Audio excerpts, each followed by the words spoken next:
Hola, ¿qué tal? Soy Dani Mantilla y seguimos aquí en la Seminci de Valladolid, en este Teatro Calderón, por donde está pasando talento nacional e internacional para presentar sus películas.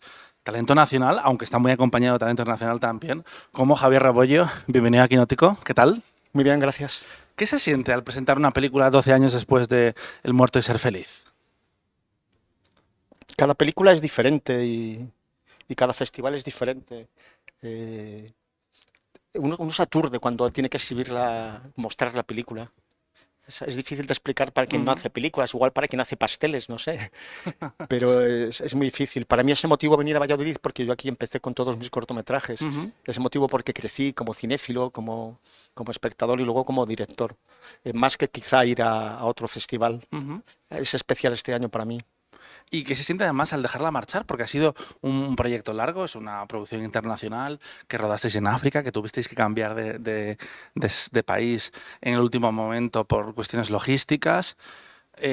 ¿Pensabas que iba a llegar este momento de, bueno, la película ya es del público, ya es de la crítica, ya es de Espero que los no sea del compañeros? todo, espero que no sea del todo de él todavía, o Ujú. al menos que sea de él, pero que no se vuelva producto. Ujú. Hay un momento en que la obra se mercantiliza y no disfruto nada, entonces las dejo.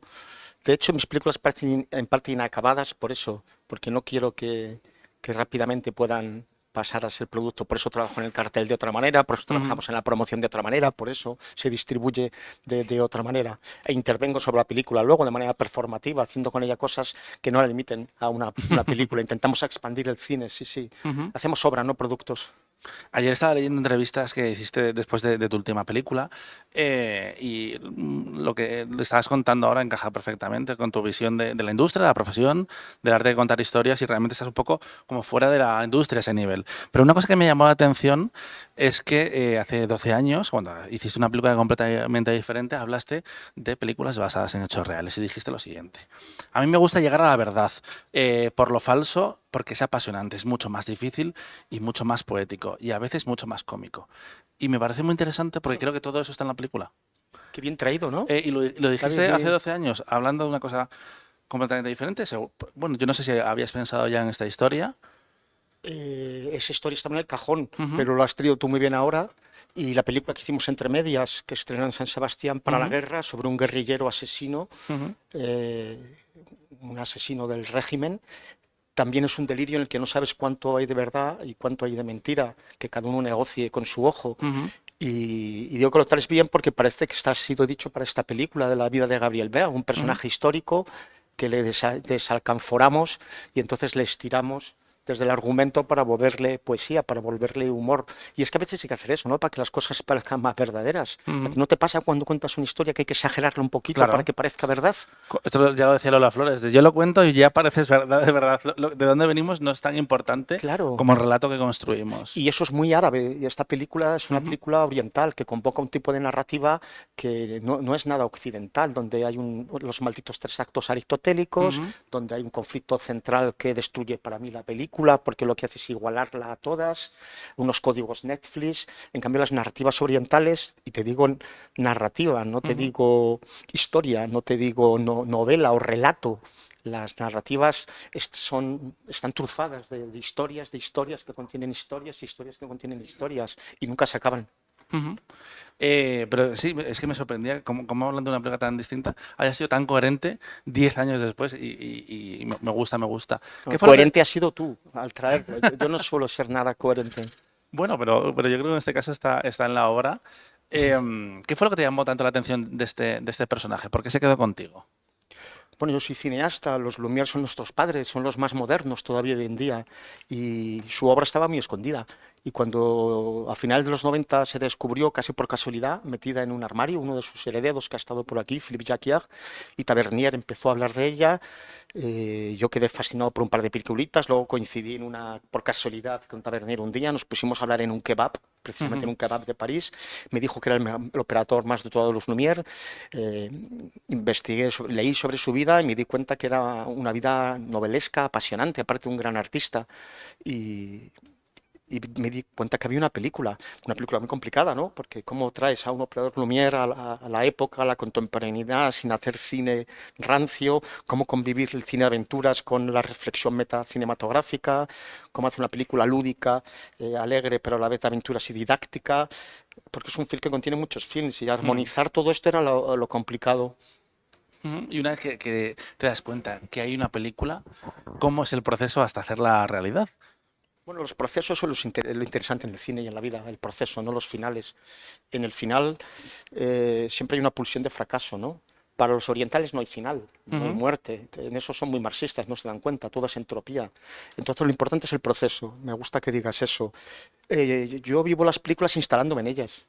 O sea, mi amigo Jonás, mi hermano, que es nuestro director de arte, dice que él localiza caminando muy rápido, que yo localizo quedándome sentado en un café o en un bar. Cuando rodo en Francia, me voy a vivir a Francia y me instalo en el país, en su cultura, en su gente, en sus bares. Cuando me voy a Argentina, lo mismo.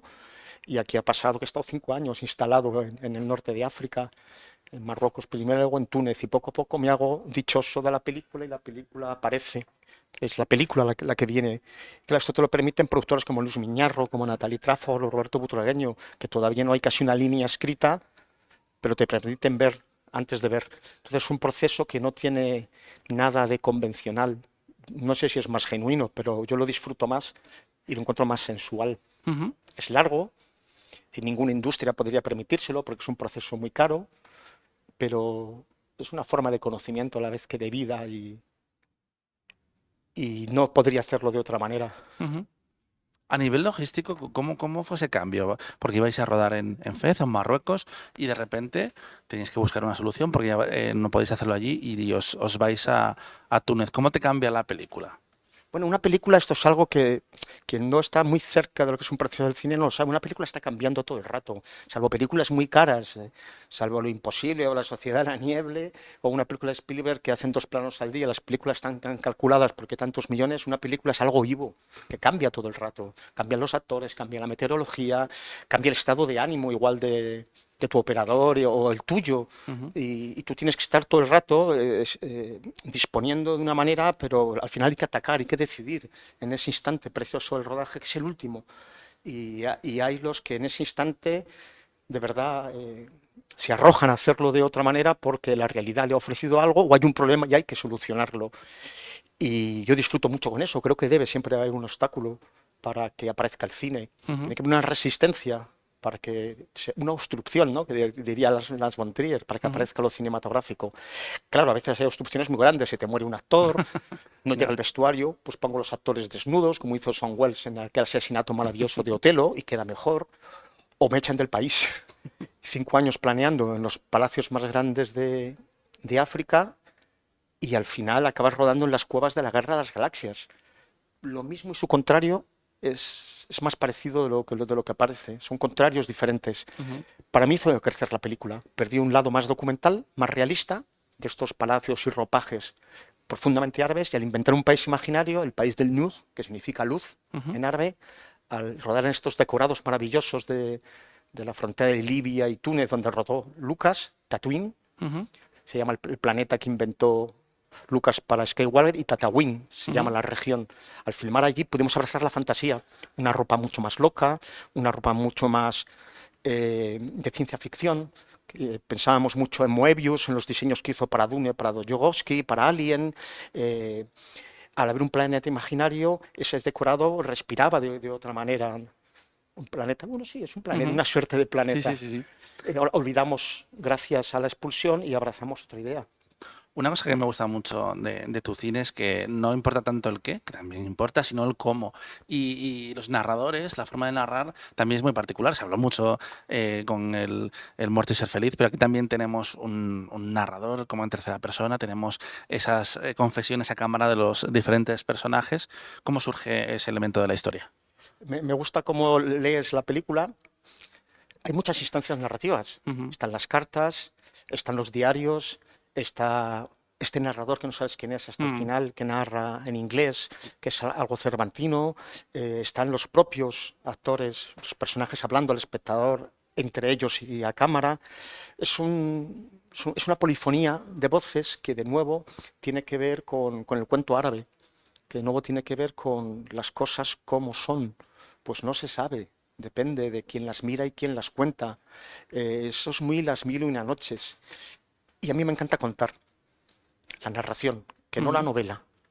Entonces, desde muy pequeño a mí me encantaba contar las películas el lunes cuando llegaba al colegio que había visto en el pueblo o que había ujú, visto en la televisión. Y tengo un niño, yo le cuento las películas desde que nació. Y ahí es un arte el que está perdiéndose, el de contar. De verdad te lo digo. Ya lo decía ujú. Benjamin, una sociedad que no sabe aburrirse no podrá contar historias. Yo soy un experto, me encantan las cosas aburridas, como decía Warhol. Y el arte de contar tiene que ver con eso, con saber detenerse, trabajar en algo como quien ora y mientras contar. Es un Ujú, gesto muy bonito, ¿no? El de la narración que los orientales entienden muy bien porque se aburrían muchísimo en estos países. Por eso había narradores en las calles a los que les dabas unas monedas por una historia. Yo tengo varias performances que se llaman películas contadas. Al ujú, principio ponía la película y yo la iba comentando por encima. Ahora hablando con Luis Parés hemos llegado al acuerdo de hacer 5 películas contadas ya sin imágenes. Yo salgo una pantalla en blanco y cuento Cero en Conducta y cuento Buenos días y la narración dura lo que dura la película. ujú. Entonces lo oral es una forma de cinematógrafo desde siempre que se ha ido perdiendo también. Ujú. Y eso está en la película por mi placer, por la narración, por los cuentos. También vas a contracorriente a la hora de elegir actores. Apostaste por Carmen Machi cuando era todavía la actriz de Aída. Se veía que había un talento, pero no todavía se había hecho esos papeles que después la han convertido en un referente absoluto tanto en el cine como en el teatro. Hiciste lo mismo con Sacristán, porque todavía no se había puesto de moda recuperarlo. Pepe daba por cerrado Ujú, el taller. ujú. Cuando le conocí, me dijo, yo doy por cerrado el cine, no quiero volver a hacer cine. ¿Y qué se siente al haberle dado, bueno, ayudado a ese epílogo tan maravilloso profesionalmente? Yo había pensado El muerto y ser feliz para Peter Coyote, con Ujú, quien tuve el placer de compartir muchos días y la película transcurría en Francia. Pero cuando vi que en Francia no funcionaba y la pasé a España, ujú, yo había leído que a Pepe le gustaba lo que sé de Lola y de repente dije, Argentina, la locura de Argentina, la violencia de allí y el surrealismo. Había funcionado muy bien allí La mujer sin piano. ujú. Se lo propuse a Pepe y como Pepe ama a Argentina, abrazó la película cuando se había retirado del cine. Imagínate lo que significa conocer a José Sacristán. Mm. Tú sabes lo que yo he aprendido de alguien como José Sacristán, que es como él dice, está yo en primero de Fernando Fernán Gómez. Yo estoy en cuarto de José Sacristán. Es de las personas de las que más he aprendido Ujú, como cineasta y como ser humano. Y trabajar con él fue una delicia. Pero sí, él daba por cerrado el taller. ujú. Lola Dueñas empezamos juntos. Ahora, y por eso lo traes a A eso iba. colación, A Pilar López de Ayala, que hacía Pilar, 7 años que no la veíamos, que de hecho se preguntaba la gente, los medios, cinéfilos, la industria, es como, ¿se ha ido ella? ¿No la están llamando? Pero tú de repente piensas en ella. Y otra cosa que encontré ayer es que hace 12 años hablaste que ya querías trabajar con ella en una película sobre la que voy a volver más tarde, que es Alcácer. Tú ya te habías fijado en Pilar. ¿Por qué ahora volviste a pensar en ella? da gusto, ¿no? Tus archivos y tu... No, es que la hemeroteca está muy bien. Es sutil, es sutil. eh, Pilar es una vieja amiga, pero la gracia, y por esto me gustan las historias, yo voy mucho a las tabernas, aprende mucho en las tabernas. Si quieres con una ciudad, ve a sus tabernas, sus juzgados y sus mercados, decía Zorín. Pues yo voy a la hora sagrada del aperitivo siempre a la taberna, y allí conocí al padre de Pilar López de Ayala, en una taberna de Lavapiés. Ujú, Entonces, durante años yo hice amistad con su padre, ujú, pero yo no conocía a Pilar. ujú, Y luego ya dio en estar en el jurado de con Bon Joon-ho que nos dio la concha en San Sebastián por La mujer sin piano. A raíz de eso los conocimos, me fascinó su silueta, su misterio, eh, que ella es así, es un misterio dentro de un misterio cargado de belleza y dije, yo quiero hacer una película con ella, no sabía cuál. Trabajé en Alcácer ujú, con Luis Miñarro, ujú, una película muy polémica, no trataba de las niñas de Alcácer, es una película sobre la televisión basura, sobre aquella noche terrible en que Nieves Herrero, Bárbara Leni, ujú, Blanca del Hierro, nuestra película, inaugura la telebasura en aquel pueblo. Esa película no pudo ser, pero se quedó el deseo de trabajar con Pilar. Y cuando llegó esta película fue Miñarro, Luis, quien dijo, este fantasma, esta mujer emblema, este misterio del cine mudo, que es una diosa, un fantasma, ya la ha hecho Pilar en otras películas. ujú, Esto dialoga con Oliveira, ¿te acuerdas? El extraño caso de Angélica, ujú. dialoga con la ciudad de Silvia de Green. Y lo vi claro, con la ayuda de Luis. Luego da la casualidad que Pilar en este tiempo ha estado haciendo otras cosas. Yo creo que es una actriz muy exigente, que probablemente no han llegado todos los proyectos que ella ha querido, le Ujú, han gustado. Y también que en este país, por desgracia, cuando las actrices tienen más años, parece que no están en el mercado. ujú. Esto es algo que Lola me lo ha dicho toda la vida, Lola Dueñas. Y es verdad, hay grandes actrices que de repente parece que son sustituidas por otras más jóvenes para hacer los mismos papeles. Quizás culpa nuestra que no escribimos papeles para esas edades, no Ujú. lo sé. Y en los hombres no pasa tanto. Aunque yo creo que se está cambiando, ¿eh? Porque ahora, por ejemplo, los últimos años, y ahora que se está hablando pues, de la temporada de premios, las películas que van a estar ahí en la conversación, de repente ves que hay muchos más personajes femeninos que masculinos. No sé si por dos motivos. Uno, porque ahora hay más directoras y también porque los cineastas se están planteando que hay otro tipo de relatos que se cuentan. Pero eso que decías que ella ha estado haciendo cosas estos años, ha estudiado cine en Estados Unidos. ¿Cómo es trabajar con una actriz que también se ha formado en ese arte de contar historias o cuando está como actriz, solo está como actriz? Ella es de una sensibilidad extraordinaria Ujú, y cuando la cámara la filma tiene una cualidad misteriosa que pocos actores tienen, que es la fotogenia. ujú, Y luego si la filmas en fotoquímico y pones un poco de cuidado a la música de su cuerpo, hace cosas como las que has visto en la película. Su cultura y su bagaje es grande, pero lo más importante es su sensibilidad y su capacidad de escucha y su disponibilidad. Es una relación de confianza, como debería haber siempre en el amor, en el sexo, y de respeto mutuo. ujú, Y cuando encuentras a alguien así, es maravilloso. Como cuando alguien te entrevista y encuentras a ujú, alguien así, es muy bonito y no es fácil. ujú, Con Pepe me ha pasado, con Lola Dueñas es diferente, llevo toda la vida trabajando con ella, pero ella es un potro salvaje, es un animal de carreras como yo, ujú. entonces a veces nos encendemos. Pilar es mucho más zen, está mucho más concentrada y vive la película de otra manera, pero siempre atenta y disponible. Es alguien muy interesante que no sacraliza el rodaje, como yo Ujú, tampoco. Nosotros pensamos que hay que saber aguardar el momento.